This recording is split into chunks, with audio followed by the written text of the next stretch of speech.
ನಮಸ್ಕಾರ ಎಲ್ಲರಿಗೂ, welcome back to my vlogs. ಎಲ್ಲರಿಗೂ ಯೂಸ್ಫುಲ್ ಆಗುವಂಥ ಕೆಲವೊಂದು ಟಿಪ್ಸ್ನ ಶೇರ್ ಮಾಡ್ಕೋತಾ ಇದ್ದೀನಿ. ಈ ಟಿಪ್ಸ್ನ ಬಳಸ್ಕೊಂಡು ನಾವು ದೈನಂದಿನ ಕೆಲಸನ ಈಸಿ ಮಾಡ್ಕೋಬಹುದು. ಒಳ್ಳೆ ಟಿಪ್ ಬಂದು, ನಾವು ಈ ರೀತಿ ಬಾಗ್ಲಲ್ಲಿ ದೀಪ ಹಚ್ಚಿದಾಗ ಆ ಕಾರ್ನರ್ಸ್ ಅಲ್ಲಿ ದೀಪ ಹಚ್ಚಿರ್ತೀವಲ್ಲ, ನಾವು ಹಾಗೆ ಟೈಲ್ಸ್ ಮೇಲೆ ಇಟ್ಟಾಗ ಏನಾಗುತ್ತೆ, ಈ ರೀತಿ ಕಲೆಗಳಾಗ್ಬಿಡುತ್ತೆ. ನಾವು ಡೈಲಿ ದೀಪ ಹಚ್ತಾ ಇರ್ತೀವಿ, ದೀಪ ಇಟ್ಟು ಎಣ್ಣೆ ಸುರಿದು ಮತ್ತೆ ಊದ್ಬತ್ತಿ ಎಲ್ಲ ಹಚ್ಚಿದಾಗ ಈ ರೀತಿ ಕೆಂಪಕ್ಕೆ ಆ ಟೈಲ್ಸ್ ಮೇಲೆಲ್ಲ ಕಲೆಗಳಾಗ್ಬಿಟ್ಟಿರುತ್ತೆ. ಇದನ್ನ ಈಸಿಯಾಗಿ ಹೋಗ್ಲಾಡಿಸಬಹುದು. ಟೈಲ್ಸ್ ಎಷ್ಟೇ ಆ ಕೆಂಪಕ್ಕೆ ಕಪ್ಪಕ್ಕೆ ಕರೆಗಳಾಗ್ಬಿಟ್ಟಿದ್ರೆ ಅದೆಲ್ಲ ನೀಟಾಗಿ ಹೊಟ್ಟೋಗ್ಬಿಡುತ್ತೆ. ಎಷ್ಟೇ ಕಲೆ ಇದ್ರೂ ಕಪ್ಪಕ್ಕಾಗ್ಬಿಟ್ಟಿದ್ರು ನಾವು ಪಾತ್ರೆ ತೊಳೆಯೋ ಲಿಕ್ವಿಡ್ ಒಂದಿದ್ರೆ ಸಾಕು, ಆ ಕಲೆಗಳನ್ನೆಲ್ಲ ಈಸಿಯಾಗಿ ಹೋಗ್ಲಾಡಿಸಬಹುದು. ಇಲ್ಲಿ ನಾನು ಯಾವ್ದಾದ್ರೂ ಸರಿ ನಾವು ಪಾತ್ರೆ ತೊಳೆಯೋದಕ್ಕೆ ಯೂಸ್ ಮಾಡೋ ಒಂಚೂರು ಲಿಕ್ವಿಡ್ ತಗೊಂಡು ನೋಡಿ, ಇಷ್ಟು ಕೆಂಪಕ್ಕಾಗಿದೆ ಅಲ್ಲ, ಅಲ್ಲಿ ನಾನು ಇಲ್ಲಿ ಒಂದ್ ಸ್ವಲ್ಪ ನೀರ್ ಹಾಕಿ ಆ ಲಿಕ್ವಿಡ್ ಅನ್ನ ಒಂದ್ ಸ್ವಲ್ಪ ಹಾಕೋತಾ ಇದ್ದೀನಿ. ಆ ಲಿಕ್ವಿಡ್ ಅನ್ನ ಹಾಕೊಂಡು ನಾವು ಈ ರೀತಿ ಸ್ಟೀಲ್ ನಾರು ಅಥವಾ ನಾರ್ಮಲ್ ನಾರನ್ನೇ ತಗೊಂಡ್ರು ಸಾಕು, ಈ ರೀತಿ ರಬ್ ಮಾಡಿದ್ರೆ ಸಾಕು. ತುಂಬಾ ಕಷ್ಟಪಟ್ಟು ಉಜ್ಬೇಕು ಅಂತ ಏನಿಲ್ಲ. ಲಿಕ್ವಿಡ್ ಹಾಕಿ ಈ ರೀತಿ ರಬ್ ಮಾಡ್ಕೋತಾ ಬಂದ್ರೆ, ನಾವು ಅರ್ಶಿನ ಕುಂಕುಮ ಹಚ್ಚಿದಾಗ್ಲೂ ಸಹ ಈ ವೈಟ್ ಸಿಮೆಂಟ್ ಎಲ್ಲ ಹಾಕಿರ್ತಾರೆ ಟೈಲ್ಸ್ ಅಲ್ಲಿ, ವೈಟ್ ಇರೋದೆಲ್ಲ ಏನಾಗುತ್ತೆ ಅಂದ್ರೆ ಅರ್ಶಿನ ಹಚ್ಚಿ ಕುಂಕುಮ ಹಚ್ಚಿ ಕೆಂಪಕ್ಕೆ ಆಗ್ಬಿಟ್ಟಿರುತ್ತೆ, ಅದು ಸಹ ನೀಟಾಗಿ ಹೊಟ್ಟೋಗ್ಬಿಡುತ್ತೆ. ನೋಡಿ, ನಾನು ಇಲ್ಲಿ ಉಜ್ಜಿ ತೋರಿಸ್ತಾ ಇದ್ದೀನಿ ಎಷ್ಟು ನೀಟಾಗಿ. ಫಸ್ಟ್ ಯಾವ ತರ ಇತ್ತು, ಇವಾಗ ಎಷ್ಟು ಬೆಳ್ಳಕ್ಕಾಗಿದೆ. ಅದೇ ರೀತಿ ನಾನು ಎರಡೂ ಸೈಡ್ ಕಾರ್ನರ್ಸ್ ಅಲ್ಲಿ ತುಂಬಾ ಕೆಂಪಕ್ಕಾಗ್ಬಿಟ್ಟಿತ್ತು.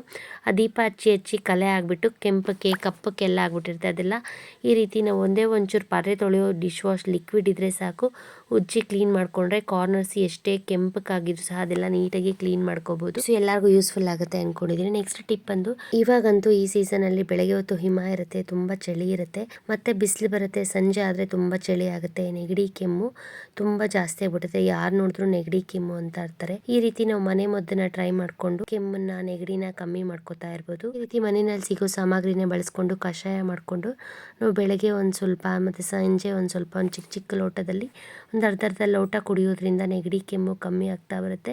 ನಾವು ಒಂದ್ಸರಿ ಮಾಡಿಬಿಟ್ಟು ಕಮ್ಮಿ ಆಗುತ್ತೆ ಅಂತ ಹೇಳೋಕ್ಕಾಗಲ್ಲ. ನಾವು ಇದನ್ನು ಬೆಳಗ್ಗೆ ಸಾಯಂಕಾಲ 1 ವೀಕ್ ಅಥವಾ 3 ಡೇಸ್ 4 ಡೇಸ್ ಕಂಟಿನ್ಯೂಸ್ ಆಗಿ ತಗೊಳ್ಳೋದ್ರಿಂದ ನೆಗಡಿನೂ ಕಮ್ಮಿ ಆಗ್ತಾ ಬರುತ್ತೆ. ಕೆಮ್ಮಿದ್ರೆ ಕೆಮ್ಮಲ್ಲಿ ಕಫನೂ ಕರಗ್ತಾ ಹೋಗುತ್ತೆ.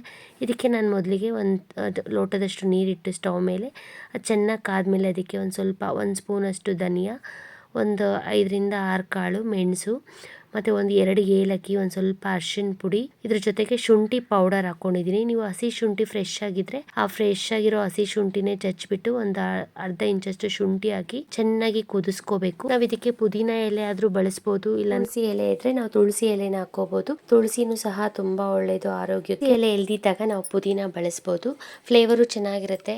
ಇದೆಲ್ಲ ಹಾಕಿ ನಾವು ಚೆನ್ನಾಗಿ ಕಷಾಯ ಮಾಡ್ಕೋತಾ ಇರೋದ್ರಿಂದ ಇದ್ರಲ್ಲಿ ನಾವು ಅರಿಶಿನ ಪುಡಿನೂ ಹಾಕಿದೀವಿ. ನಮಗೆ ತುಂಬಾ ಖಾರ ಇರುತ್ತೆ ಅನ್ಸಿದ್ರೆ ನಾವು ಒಂದು ಸ್ವಲ್ಪ ಬೆಲ್ಲ ಹಾಕೊಂಡು ಲಾಸ್ಟಲ್ಲಿ ನಾವು ಒಂದು ಸ್ವಲ್ಪ ಹಾಲು ಮಿಕ್ಸ್ ಮಾಡಿಕೊಂಡು ಟೀ ಥರ ಮಾಡ್ಕೊಂಡಾದರೂ ಕುಡಿಬೋದು. ಅಂದರೆ ತುಂಬ ಜಾಸ್ತಿ ಹಾಕ್ಬಾರ್ದು ಹಾಲನ್ನು, ಸ್ವಲ್ಪ ಹಾಲು ಹಾಕ್ಕೋಬೇಕು. ನಾನು ಇಲ್ಲಿ ಹಾಲು ಬಳಸ್ತಾ ಇಲ್ಲ, ಒಂದು ಸ್ವಲ್ಪ ಬೆಲ್ಲ ಹಾಕ್ಕೊಂಡಿದ್ದೀನಿ.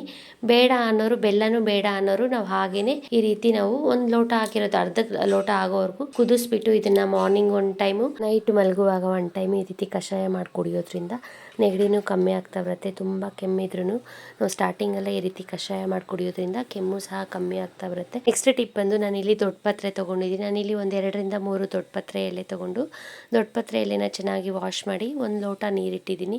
2 ದೊಡ್ಡ ಪತ್ರೆ ಎಲೆ, ಒಂದು 4ರಿಂದ 5 ಎಲೆ ತುಳಸಿ ಎಲೆ ಹಾಕ್ಕೊಂಡಿದ್ದೀನಿ. ಇದಕ್ಕೆ ಒಂದು ಅರ್ಧ ಸ್ಪೂನಷ್ಟು ಕರಿಮೆಣಸು, ಒಂದು ಸ್ವಲ್ಪ ಅರಿಶಿನ ಪುಡಿ ಹಾಕಿ ಚೆನ್ನಾಗಿ ಇದನ್ನು ಒಂದು 5 ನಿಮಿಷ ಕುದಿಸ್ತಾ ಇದ್ದೀನಿ. ಒಂದು 5ರಿಂದ 10 ನಿಮಿಷ ಚೆನ್ನಾಗಿ ಕುದಿಸ್ಕೋಬೇಕು. 1 ಲೋಟ ಆಗೋದು, ಒಂದು ಅರ್ಧ ಲೋಟ ಆಗೋರು ಕುದಿಸ್ಕೊಂಡು ಇದಕ್ಕೆ ನಾನಿಲ್ಲಿ ಅರ್ಧ ಇಂಚಷ್ಟು ಶುಂಠಿ ಹಾಕ್ಕೊಂಡಿದ್ದೀನಿ. ನಾವು ಶುಂಠಿ ಆದರೂ ಬಳಸ್ಬೋದು ಅಥವಾ ಶುಂಠಿ ಪೌಡರ್ ಆದರೂ ಬಳಸ್ಬೋದು. ಇಷ್ಟನ್ನು ಈ ರೀತಿ ಚೆನ್ನಾಗಿ ಕುದಿಸ್ಬಿಟ್ಟು ನಾವು ಇದನ್ನು ಸೋಚ್ಕೊಂಡು ನಾವು ಮೆಣಸು ಮತ್ತು ದೊಡ್ಡ ಪತ್ರೆ ಹಾಕಿದ್ರೆ ಸ್ವಲ್ಪ ಖಾರ ಇರುತ್ತೆ ಅಂತ ನಾನು ಲಾಸ್ಟಲ್ಲಿ ಒಂದು ಸ್ವಲ್ಪ ಎಲ್ಲ ಹಾಕ್ಕೊಂಡಿದ್ದೀನಿ. ಈ ಕಷಾಯಕ್ಕೆ ನಾವು ಜೇನುತುಪ್ಪ ಮಿಕ್ಸ್ ಮಾಡ್ಕೋಬೋದು, ನಿಂಬೆ ರಸ ಮಿಕ್ಸ್ ಮಾಡ್ಕೋಬೋದು. ನಾನಿಲ್ಲಿ ಒಂದು ಸ್ವಲ್ಪ ಬೆಲ್ಲ ಹಾಕಿ ಕಾಯಿಸಿದ್ದೀನಿ.